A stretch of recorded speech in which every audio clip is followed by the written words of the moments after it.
మీ పేరు చెప్పి మాట్లాడండి అక్క. దయచేసి అందరు కూర్చోండి, ఎవరు లేవద్దు.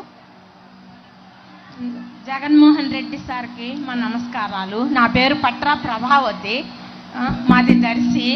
మేము ప్రతి నెల ఉదయాన్నే వారంటీర్లు వచ్చి తలుపు తట్టి 3000 పెన్షన్ మా చేతులలో పెట్టిపోతుంటే ఈ నెలలో మమ్మల్ని 3 చోట్లకు తిప్పారు. సచివాలయానికి వెళ్ళాము, ఇక్కడ కాదన్నారు.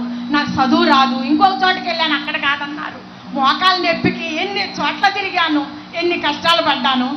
లాస్ట్లో ఒక చోట ఇస్తున్నారు పంచాయతీ ఆఫీసులు అంటే అక్కడికి వెళ్ళి తెచ్చుకున్నాము. ఎన్ని ఇబ్బందులు పెడుతుంటాడో ఈ చంద్రబాబు నాయుడు మమ్మల్ని. మంచికైతే కాదు. మాకు వారంటీర్లు కావాలి, వారంటీర్ల వ్యవస్థ కావాలి. మాకు మోకాలు నొప్పికి వెళ్ళలేక చూడడానికి మనుషులం బాగున్నాం, మోకాలు నొప్పి నడవలేము. కానీ మాకు ఈ ప్రభుత్వంలో ఎంతో మంచి జరుగుతుంటే ఆ మంచిని తీసేస్తున్నాడు. మంచికి కాదు ఆయనకి, ఆయన మట్టి కొట్టుకొని పోతాడా చంద్రబాబు నాయుడు. ఆయన బతకడు ఎక్కువ రోజులు కూడా, మామ పోయినట్టే ఆయన పోతాడు. మాకైతే వారంటీర్లు కావాలి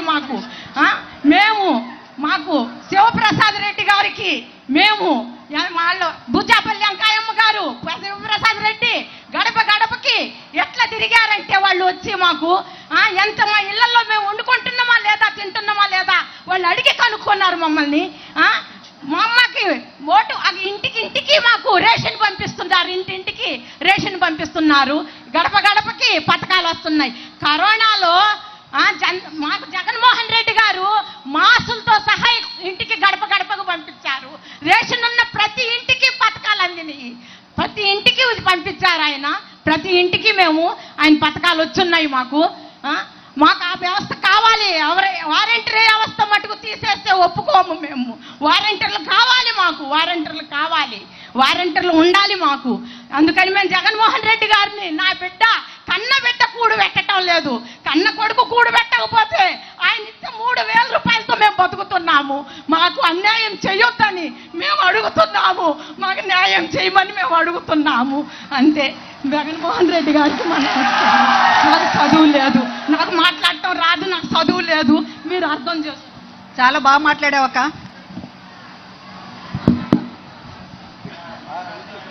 బాగా మాట్లాడారమ్మా. హలో అన్న జగనన్న, ధన్యవాదాలు. మా ఎమ్మెల్యే గారికి, మా వెంకయ్యమ్మ గారికి, శివరెడ్డి వాసిరెడ్డి గారికి, పెద్దలకి అందరికీ నమస్కారాలు అన్న. మాది దర్శి మండలం శామంతిపూడి అన్న. ఈ చంద్రబాబు ఇట్లా చేయడం ఎందుకన్నా? ఈ పింఛన్లు 6 రోజులు ఇచ్చారు ముసలోళ్ళకి పింఛన్లు. మంచాల మీద తీసుకొస్తానన్న వృద్ధుల్ని, నడవలేని వాళ్ళని, బాగలేని వాళ్ళని, మంచోళ్ళకి ఇబ్బంది పడి ఏమి చేస్తున్నారన్న నిమ్మగడ్డ రమేశను చంద్రబాబు వీళ్ళు పింఛన్లు ఆ విధంగా చేయడం వాళ్ళ ఉసురు ఖచ్చితంగా జరిగిందన్న. మా ఉసురు ఖచ్చితంగా జరిగింది. మా పింఛన్లు తీసుకునే వాళ్ళు మొత్తం ఉసురు మొత్తం తగిలిద్ది. రాధాకృష్ణ తగిలిద్ది, రామేశ్వరరావు తగిలిద్ది, అందరూ తగిలిద్ది, మొత్తానికి తెలియద్ది.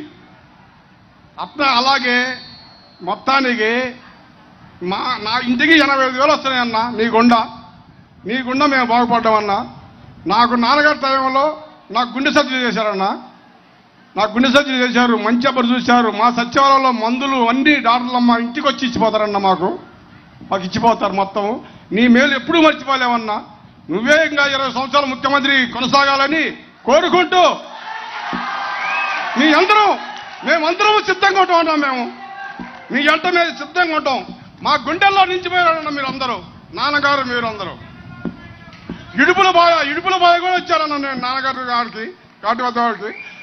అప్పుడు నాన్నగారు చనిపోయినప్పుడు దర్శి మండలంలో మేము నాన్నగారి బొమ్మ నేపించి మొదట మేమన్నా నిన్ను తీసుకువెళ్దాం. మేము అక్కడ బస్సెడ్డిపల్లి కాడ ఉండవు చూడప్పుడు అక్కడికి మేమే తీసుకెళ్ళి మొత్తం మా శాంతిపూడిలోనే వేసామన్న నాన్నగారి బొమ్మ. మీరంటే అంత అభిమానం అన్నా మాకు. ఆ పింఛన్లైనా ఏదైనా మా ఇంటికి ఇంత చెందుతుందంటే నీ గుండా మాకు మేలు జరిగిందన్న. నాకు ఏదైనా మందులైనా, సచివాలయాలైనా, వయసు చిన్నదైనా సచివాలయాలు ఊర్లో నెంబర్ 1 చేసి ఉన్నాను.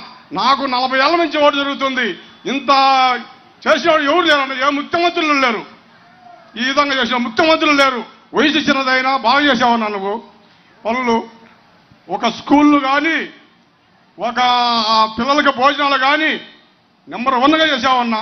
నీ ఎమ్మిడి ఒక్కసారి ఫోటో దిగుదామని అనుకుందన్న. ఒక్కసారి ప్లీజ్ అన్నా. ఒక్కసారి నేను ఉంటానో పోతానో నా సర్జరీ ఒక్కసారి. అప్పుడు శాంతిపూడిలో దిగా, ఇప్పుడు నీ అమ్మటి తిరుగుదామని దిగురాడు, లాస్ట్ చివరిలో దిగురాడు. దిగలన్నా నీ మేలు మర్చిపోలేం. జై వైఎస్ఆర్, జై వైఎస్ఆర్, జై జగన్మోహన్ రెడ్డి, జై జగన్మోహన్ రెడ్డి. పైన ముఖ్యమంత్రి పీఠంలో అన్న మన మేనిఫెస్టో మన ఎన్నికలు అయిపోయిన వెంటనే దేవుడు దయతో మీ అందరి చల్లని దీవెనలతో మన ముఖ్యమంత్రిగా ప్రమాణ స్వీకారం చేసే మొట్టమొదటి సంతకం మనం పెట్టబోయేది మళ్ళీ వాలంటీర్ల వ్యవస్థ మళ్ళీ పునరుద్ధరించడమే అని చెప్పి కూడా ఈ సందర్భంగా చెప్తా ఉన్నా. మైక్ ఇంకెక్కడన్నా అక్కడ వికలాంగుడు ఎడం చేతులు. అందరూ నమస్కారం.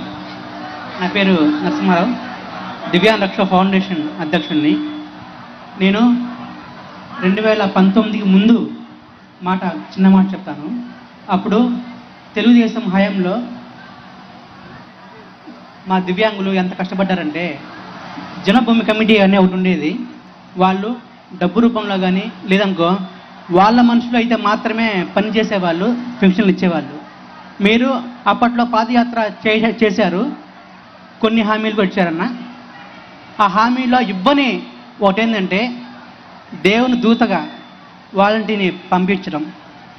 ఈ వాలంటీర్లు ఇంటింటికి వచ్చి మీ రూపంలో దివ్యాంగులకి ఏం కావాలి, దివ్యాంగులకి ఎటువంటి హెల్ప్ కావాలి, ఒక ఫంక్షన్ గురించి మాట్లాడుతున్నారు వీళ్ళందరూ. కానీ ఫంక్షన్ అవ్వడం మాత్రమే కాదు, సదరన్ సర్టిఫికేట్ అయినా సరే, ఆధార్ కార్డు అయినా సరే, ప్రతి ఒక్కటి వచ్చి మేము కాళ్ళు బయట పెట్టకుండా చూసుకునే వాళ్ళన్నా. కానీ మీ 5 సంవత్సరాల గడువు తీరిన తర్వాత చంద్రబాబు నాయుడు తన అక్కుస మీ మీద ఏం చేయలేక దివ్యాంగుల మీద మరియు వృద్ధుల మీద పడ్డారన్న.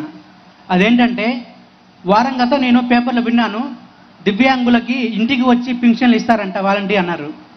తర్వాత 2వ తారీఖు 3 చూస్తే మళ్ళీ ఇవ్వనన్నారు. అదేందని చూస్తే చంద్రబాబు నాయుడు కొందరితోటి మళ్ళీ పిటిషన్ వేయించి పింఛన్ అయితే ఉందో అక్కడికే వెళ్ళాలి, ఈ వాలంటీర్స్ అయితే ఉన్నారో మీ దూతగా వెళ్ళి ఎలక్షన్ క్యాంపెయిన్ చేస్తున్నారు కాబట్టి ఇది ఆపించేయమని పిటిషన్ వేశారంట.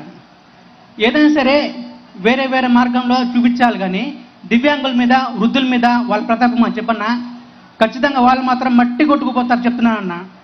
ఇంకోటి ఏంటంటే నేను కల్లారా చూశాను, ఒక వృద్ధురాలు ఫంక్షన్కి వెళ్ళలేక వేరే వాళ్ళ దగ్గర కాల్ చేస్తే 5ంటికి వెళ్ళి ఆ పంచాయతీ ఆఫీస్ మూసేస్తున్నారన్న. ఎందుకు మూసేశారని అడిగితే పొద్దున 10ంటికి రమ్మన్నారు. వృద్ధురాలు 70 ఏళ్ళు 80 ఏళ్ళు ఉంటుంది. ఇవి చూసారన్న ఎండ ఎలా బయట మండిపోతుందో, ఆ ఎండలో కూడా ఎవరు సహాయం లేకుండా కుంటుకుంటూ 10 నుంచి 11 గంటల వరకు గంట టైం పట్టింది. ఆ గంటలో వెళ్ళి కూర్చొని పైన చెట్టు లేదు, కూర్చోవడానికి ఎటువంటి అడుగోలేదు, ఎండలో 11:30 వరకు కూర్చొని పింఛన్ అందుకోకుండానే పడిపోతే మేము వెళ్ళి సంఘం తరపున వెళ్ళి ఆటోలో హాస్పిటల్ చూపించాము. డీహైడ్రేట్ వల్ల ఆమె పడిపోయిందని చెప్పి విన్నారు. ఈ కారణం ఎవరు అని చెప్పన్నా, జగన్మోహన్ రెడ్డి గారా, చంద్రబాబు నాయుడు గారా? మీరందరూ గమనించాలి ఒకసారి. ఎవరు ఎన్ని కుతంత్రాలు పడినా సరే మనం మాత్రం మళ్ళీ జగన్మోహన్ రెడ్డి గారిని అన్నని గెలిపించుకోవాలి. ఖచ్చితంగా వాలంటీర్ వ్యవస్థ మళ్ళీ రావాలి. రావాలొద్దా? జై జగన్, జై జగన్. కనుకన్నా మళ్ళీ చెప్తున్నాను, మళ్ళీ మీ వ్యవస్థ వస్తుంది. మీరు వచ్చిన తర్వాత మీ దూతగా వాలంటీర్ మళ్ళీ పంపించండి అన్న. మేము మాత్రం మీకే అండగా ఉంటాము.